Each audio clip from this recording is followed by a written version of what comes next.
Quase toda virada de ano, Tatiana e eu vamos de carro de Altamira para São Paulo visitar nossa família. Um trajeto de quase 3.000 quilômetros. É chão, hein? Mas a gente gosta. Para aproveitar a viagem, a gente tenta visitar alguns parques nacionais no caminho. E a Chapada dos Guimarães estava nos planos há tempos.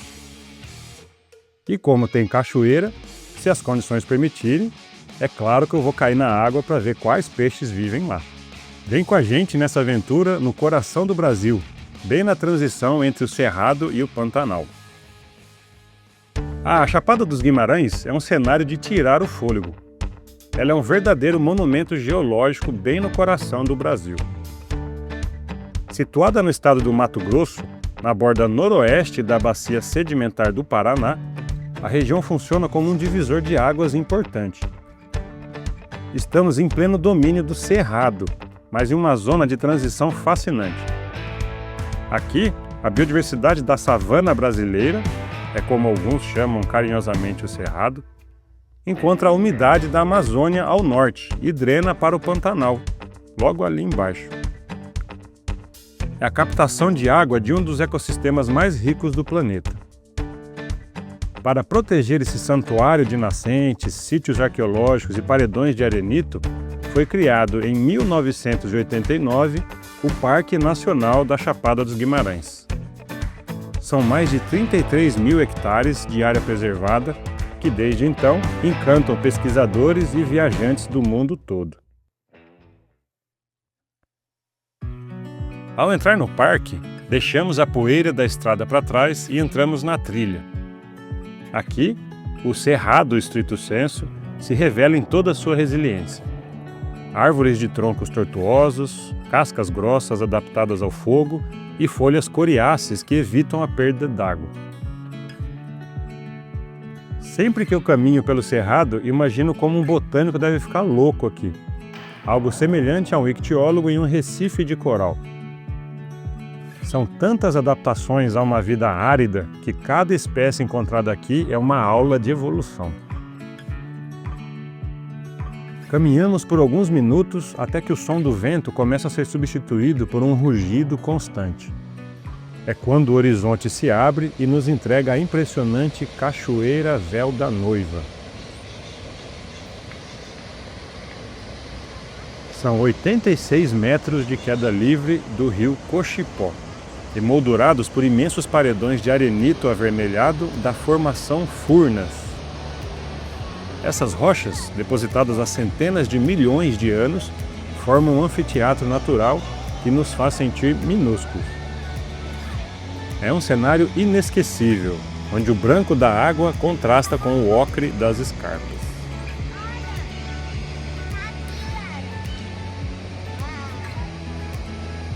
Para chegar na água, ainda precisamos percorrer alguns quilômetros pela trilha do Cerrado. Ao passar pelas passarelas sobre o rio, já noto que a visibilidade não está das melhores. É o esperado para essa época do ano, mas como estamos em uma região de cabeceiras, a condição da água muda muito rápido. Se para de chover por algumas horas, os sedimentos baixam e a visibilidade pode melhorar. Esta trilha dentro do parque é autoguiada e podemos escolher quais caminhos e quais cachoeiras visitar. Decidimos começar pela Cachoeira das Andorinhas para ver se ali a água já deu uma decantada. A Cachoeira das Andorinhas é um dos pontos mais clássicos desse circuito. Ela tem uma queda de uns 30 metros encravada em um paredão de arenito. O nome, claro, vem das andorinhas que fazem seus ninhos nas fendas úmidas da rocha ao redor da queda. Diferente do Véu da Noiva, aqui o banho é permitido. O poço é bem frequentado por turistas e isso, por si só, já torna as condições de filmagem subaquática bem mais adversas, já que o movimento das pessoas levanta muito sedimento e assusta os peixes. Apesar da visibilidade não ser excelente, pode-se enxergar alguns centímetros, o suficiente para tentar achar alguma forma de vida subaquática. Procuro mais um pouco e começo a notar alguns peixes nadando rapidamente, indo em direção às margens sombreadas. Passo uns bons minutos nesta posição tentando me aproximar do cardume, o que deve ser uma visão curiosa para os banhistas normais, por assim dizer. Finalmente consegui filmar um cardume junto à margem, mas ainda muito assustados. Parecem lambaris, mas ainda não consigo cravar a espécie. A visibilidade realmente não ajuda e eles se movem rápido demais para uma identificação visual imediata. Tento resistir à tentação de ficar seguindo o cardume com a câmera, pois isso só assustaria ainda mais os peixes. Tento ficar imóvel, esperando que o cardume se acostume com a minha presença e comece a exibir um comportamento mais calmo. Bom, para quem conhece lambari, acho que esse é o calmo possível deles, né?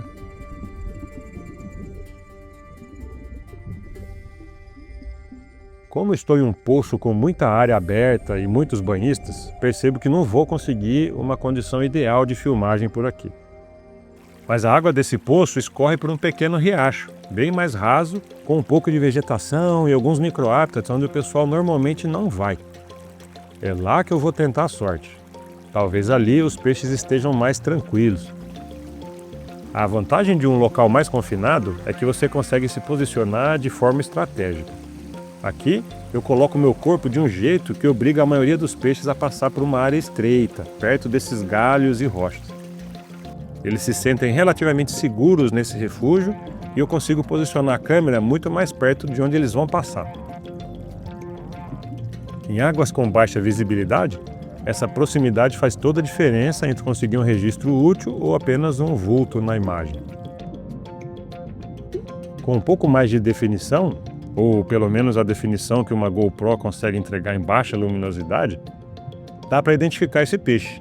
É o Astyanax lacustris, um dos lambaris mais comuns e distribuídos que conhecemos. O que chama atenção é como essa e outras espécies de lambaris conseguem colonizar as porções mais altas dos rios, transpondo cachoeiras altíssimas que seriam impossíveis de vencer a nado.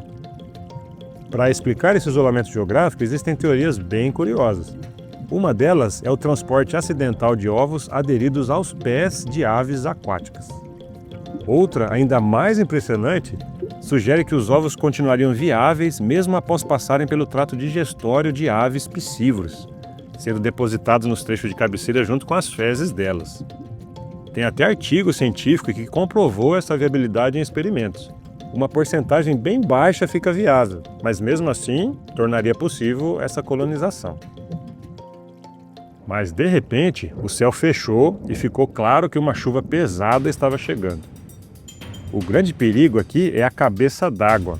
Ela acontece quando chove intensamente na cabeceira de um rio e essa água acumula e desce pelo leito como uma grande enxurrada, arrastando pedras, troncos e tudo que estiver no caminho. O risco é real, porque às vezes nem está chovendo onde você está, mas o rio pode subir metros em poucos segundos. Por isso, ao notar o céu escurecendo rio acima ou qualquer mudança na cor e no nível da água, a única decisão correta é sair do leito imediatamente. Longe dos cursos d'água e a salvo de possíveis cabeças d'água, a gente fica mais à vontade para curtir a chuva no cerrado.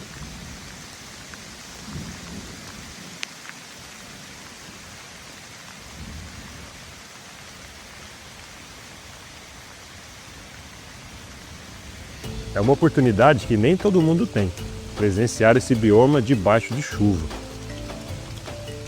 As plantas aqui são extremamente resilientes, adaptadas a meses de seca severa e até ao fogo. Elas aproveitam cada gota desse período para acelerar o metabolismo, produzir folhas novas, florescer e fechar o ciclo reprodutivo. A chuva apertou tanto que, na volta para a pousada, tivemos que encostar no acostamento e esperar. Não dava para enxergar muita coisa à frente do para-brisa. O jeito é ter paciência e torcer para que amanhã o sol apareça pelo menos um pouco. No dia seguinte, decidimos descer o nível. Vamos explorar um trecho mais baixo dos cursos d'água percorrendo o circuito do Vale do Rio Claro. Essa é uma aventura prioritariamente off-road que só é possível com o carro 4x4, já que as estradas de areia fofa e os trechos de terreno irregular exigem tração e altura. De dentro do carro, já conseguimos observar as imensas escarpas de arenito dominando o horizonte à distância.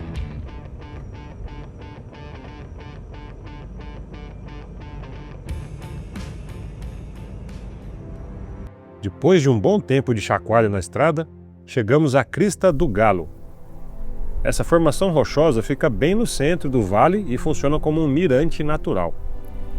Lá de cima, a gente tem uma visão panorâmica de 360 graus de toda a região. Daqui, o visual é incrível, mas eu não paro de pensar no que está lá embaixo, naquelas linhas de vegetação mais densa que escondem o leito do Rio Claro. É para lá que a gente desce agora, finalmente atrás dos peixes. Voltamos para o carro e seguimos em direção ao Rio Claro, rumo ao Poço da Anta. Os quilômetros finais desse trajeto precisam ser feitos a pé. A trilha aqui já apresenta uma vegetação um pouco diferente do que vínhamos encontrando. Embora continue sendo cerrado, as árvores são mais densas e desenvolvidas. Isso acontece pela proximidade com o leito do rio, onde a umidade disponível no solo é muito maior. Finalmente chegamos ao Poço da Anta. Ele é um grande poço de águas cristalinas bem próximo à nascente, funcionando como um verdadeiro aquário natural. Para minha surpresa, mesmo com a tempestade pesada do dia anterior, a água estava extremamente limpa, sem o sedimento que encontramos lá em cima no Cochipó. Depois da caminhada sob o sol, nada poderia ser melhor do que um mergulho nessas águas.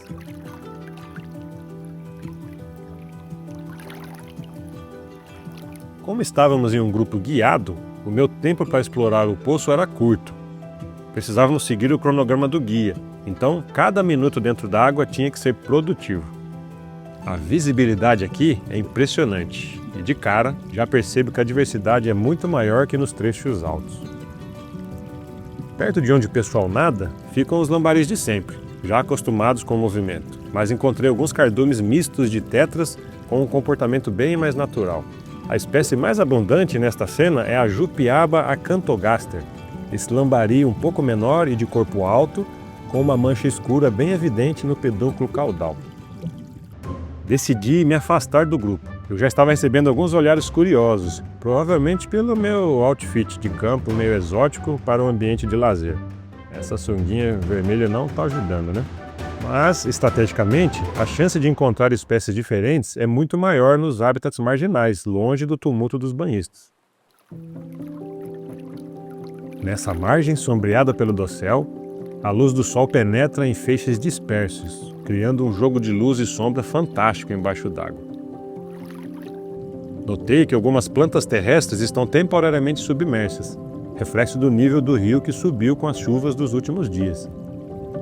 Os peixes não perdem tempo e aproveitam logo esse hábitat sazonal para buscar abrigo e, principalmente, novas fontes de alimentos que acabaram de ser inundadas ou cair na água. Junto aos Astyanax lacustres, uma espécie de piau com faixas horizontais. É um Leporinus striatus, nadando próximo ao substrato.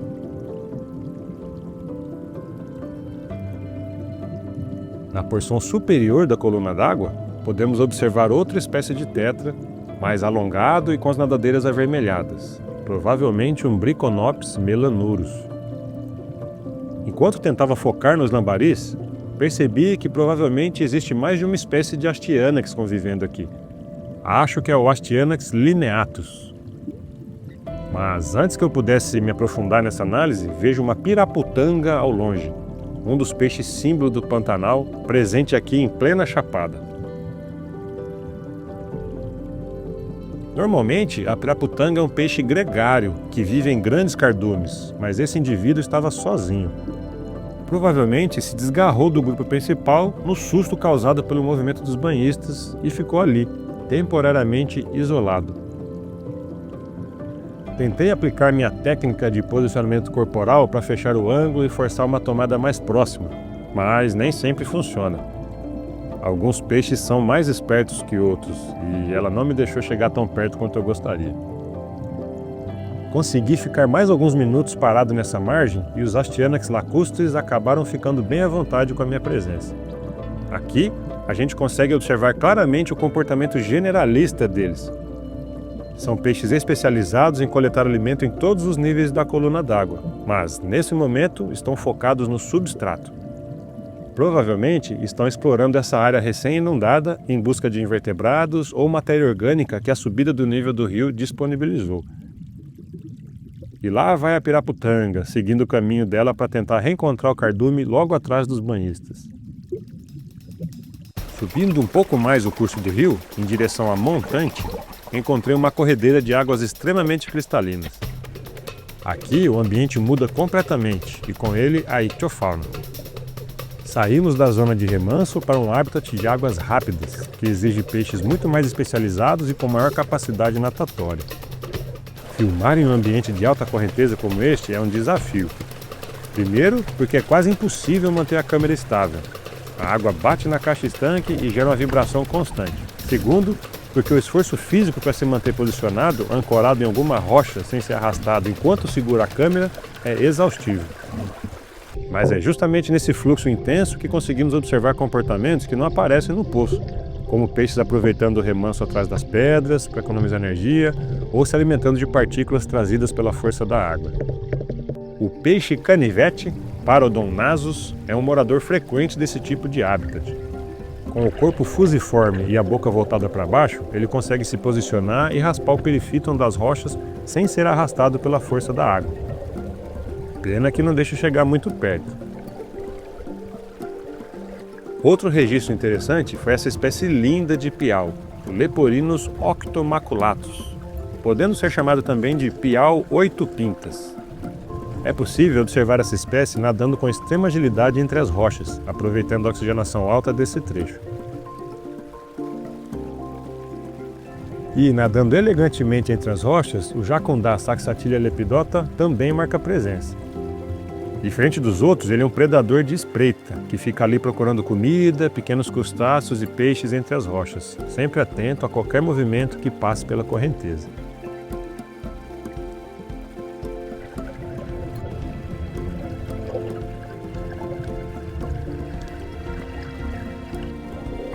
E claro que os lambaris, generalistas que são, também se dão muito bem nos trechos de correnteza. A estratégia aqui é inteligente. Eles ocupam as áreas de remanso que se formam logo atrás de grandes rochas ou perto das margens. Nesses pontos, o fluxo da água é quebrado, permitindo que eles economizem energia enquanto esperam a correnteza trazer o alimento até eles. Passei meus minutos finais tentando perseguir alguns leporinos octomaculatus. Eu queria muito uma tomada mais limpa que mostrasse bem o padrão de manchas deles, mas não tive muito sucesso. O piau é um peixe extremamente arisco e rápido. Quando você acha que o foco está no lugar, ele já sumiu e nadou para longe. Infelizmente, meu tempo de observação acabou. O grupo precisava seguir e tivemos que retomar a trilha. Voltamos para o carro e seguimos até uma nova trilha para a prática da flutuação. O roteiro agora é seguir pelo rio, passando pelo Poço Encantado até chegar ao Poço Verde. Diferente dos trechos anteriores, o rio aqui é mais fechado. A vegetação de galeria forma um túnel e a luz do sol quase não penetra, deixando o ambiente bem sombreado. A flutuação é uma atividade muito divertida, mas para quem quer filmar detalhes, ela tem suas limitações. O deslocamento constante não permite uma observação tão minuciosa. Mesmo assim, conseguimos avistar alguns peixes bem legais. Aqui conseguimos ver os piaus 8 pintas também, sempre a procurar comida próximo ao substrato.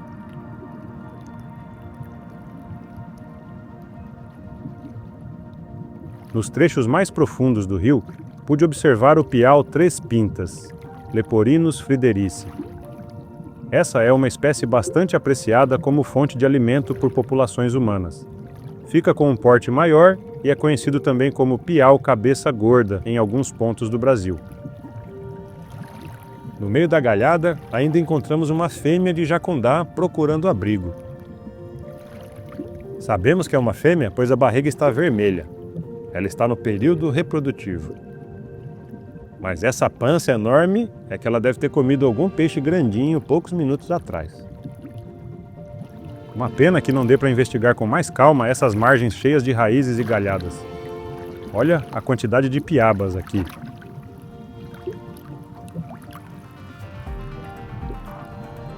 E muito de relance, olha só quem apareceu, mais uma piraputanga. Mas já foi embora. É interessante observar como o rio, neste trecho ainda mais ajusante, apresenta uma estrutura muito mais complexa. O leito é um mosaico de folhas, galhos e frutos acumulados, com um relevo bem irregular ao longo de todo o trajeto. Troncos caídos e raízes submersas criam labirintos naturais que aumentam ainda mais a oferta de micro-hábitats. Na ecologia de rios, essa heterogeneidade é a chave. Quanto mais complexo o ambiente, maior a diversidade de hábitats e, consequentemente, maior a possibilidade de ocupação por diferentes espécies de peixes. Depois da flutuação, encerramos o dia no caminho de volta, admirando as cores e a exuberância dos paredões de arenito. Então, até a próxima aventura, pessoal!